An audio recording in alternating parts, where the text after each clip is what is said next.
দর্শক আসসালামু আলাইকুম। সাকিব সবাইকে স্বাগত জানাচ্ছি।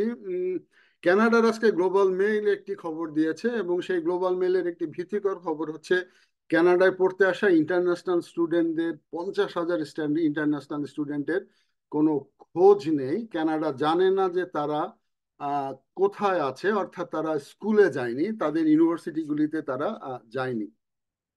তো এখানে তারা নিউজটি এইভাবে করেছে, যারা দ্য গ্লোবাল অ্যান্ড মেল তারা এই খবরটি করেছে, এবং যারা এই খবরটি নিয়ে আগ্রহী তারা এখান থেকে একটু পড়ে নিতে পারেন। তো আমি একটু সারসংক্ষেপ বলি যে কানাডা এখন বলা হয়েছে যে ইন্টারন্যাশনাল স্টুডেন্ট যারা আসবে তারা কোথায় আছে, কেমন আছে, এগুলো সম্বন্ধে ইউনিভার্সিটিগুলিকে জানাতে বলেছে। এবং ইউনিভার্সিটিগুলি দেখতে পেরেছে যে কানাডায় এখন যে ইন্টারন্যাশনাল স্টুডেন্ট রয়েছে সেই ইন্টারন্যাশনাল স্টুডেন্টদের একটি বড় সংখ্যা, 6.9 ভাগ সংখ্যারই কিন্তু কোনো খবর নেই।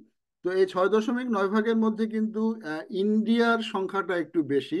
অর্থাৎ ইন্ডিয়ার যে এই যে 6.9 ভাগের মধ্যে ইন্ডিয়ার সংখ্যাটা একটু বেশি, অর্থাৎ যে সেটা হচ্ছে 5.4 ভাগ। অন্যদিকে ক্যামারুনের সংখ্যাটা অনেক বেশি, জর্ডানের সংখ্যাটা অনেক বেশি। তবে বাংলাদেশ এখানে থাকলেও বাংলাদেশের সংখ্যাটা ওইভাবে অতটা বেশি কিছু না। অর্থাৎ বাংলাদেশের 964 জনের কোনো খবর পাওয়া যাচ্ছে না যে তারা কোথায় আছে। তো এই হচ্ছে অবস্থা। তো কানাডাতে যারা পড়তে এখন এরা কোথায় আছে এ নিয়ে তোলপাড় চলছে যে তারা কোথায় আছে, তাদেরকে কোথায় খুঁজে পাওয়া যাবে। এর মধ্যে একটি বড় অংশ হয়তো ইউএসএ তে চলে গিয়েছে, কিন্তু এই পত্রিকার নিউজে ক্যানাডিয়ান কর্তৃপক্ষ দাবি করেছে যে তারা ইউএসএ তে যায়নি, তারা কানাডার মধ্যেই রয়েছে।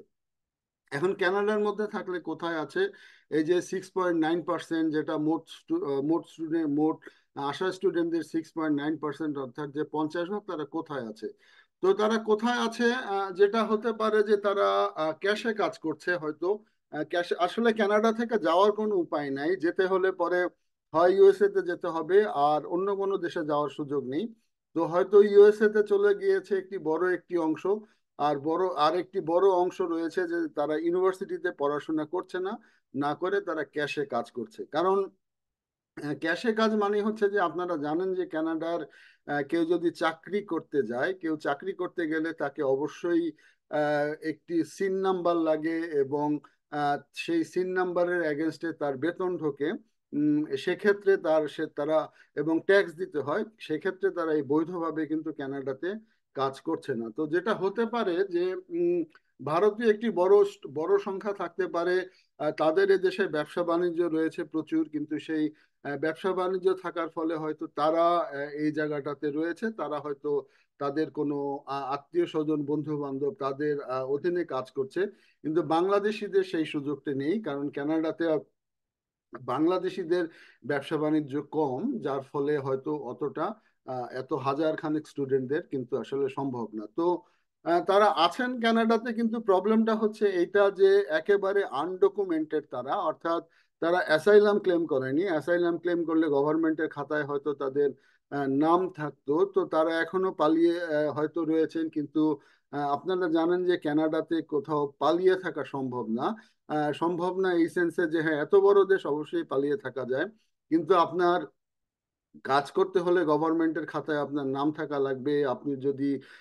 আপনি ইউনিভার্সিটি স্টুডেন্ট হলে তো হলেন, আপনি অ্যাসাইলাম করলে করলেন। আপনার যদি কোনো চিকিৎসার প্রয়োজন হয়, সেক্ষেত্রে কিন্তু আপনার এখানে সরকারি চিকিৎসা ব্যবস্থা অর্থাৎ বেসরকারি কোনো চিকিৎসা ব্যবস্থায় আপনি আহ, যেতে পারবেন না।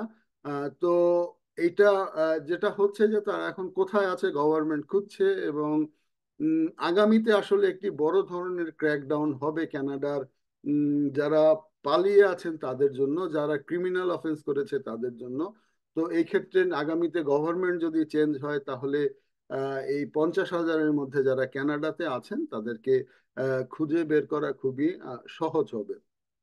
তো এই ভিডিওটার শেষে যে কথাটা বলতে চাই যে সেটা হচ্ছে যে কানাডা আসার আগে চিন্তা ভাবনা করে আসবেন, নিজে চলার মতো টাকা নিয়ে আসবেন, টিউশন ফি নিয়ে আসবেন। কারণ কানাডায় আসলে এখন কাজ করে আহ, আহ, চলা সম্ভব না, অর্থাৎ পুরো 100% খরচ বহন করা সম্ভব না। এবং পিআর পলিসি মাথায় রাখবেন যে কোন জায়গাটাতে পিআর হয় বা কি হয়, অর্থাৎ এভাবে পালিয়ে থাকা কিন্তু সাময়িকভাবে সম্ভব, সাময়িকভাবে সম্ভব। আপনি কিছুদিন থাকলেন, কিছুদিন কোথাও ক্যাশে কাজ করলেন, কিন্তু ধরা পড়লে কিন্তু চলে যেতে হবে। এই বিষয়টা মাথায় রাখবেন। তো নতুন করে যারা কানাডাতে পড়তে আসতে চান, পিআর এর গতি প্রকৃতি দেখেন, অর্থাৎ এই যে প্রায় 7%-এর মতো কাছাকাছি তারা এসেই আর ইউনিভার্সিটিগুলিতে যায়নি, কলেজগুলিতে যায়নি। উম, যার ফলে তাদের নাম কিন্তু পুলিশের খাতায় উঠে যাবে, এবং সেক্ষেত্রে তাদেরকে ধরে কিন্তু ডিপোর্ট করা সহজ হবে, কারণ তারা কোনো কিছুর মধ্যে নাই, তারা স্টুডেন্টের মধ্যে নাই, তারা ওয়ার্ক পারমিটে নাই, তারা পিআর নাই, তাদের রিফিউজি আবেদন করা নাই। তো এই 50,000 একটি বড় সংখ্যা, বাংলাদেশিদের সংখ্যাও হাজারের উপরে রয়েছে। তো যারা পিতামাতারা দেখছেন, তারা একটু বাংলাদেশ থেকে তারা একটু খোঁজ খবর নিন যে আপনার সন্তান আদৌ পড়াশোনা করছে কিনা, বা কিংবা সে কোথায় আছে, তার স্টাডি পারমিট আছে কিনা। প্রত্যেকটা বিষয়ে একটু খোঁজ খবর নেওয়া উচিত বলে মনে করি। তো এতক্ষণ সঙ্গে থাকার জন্য ধন্যবাদ। আগামীতে দেখা হবে। আসসালামু আলাইকুম।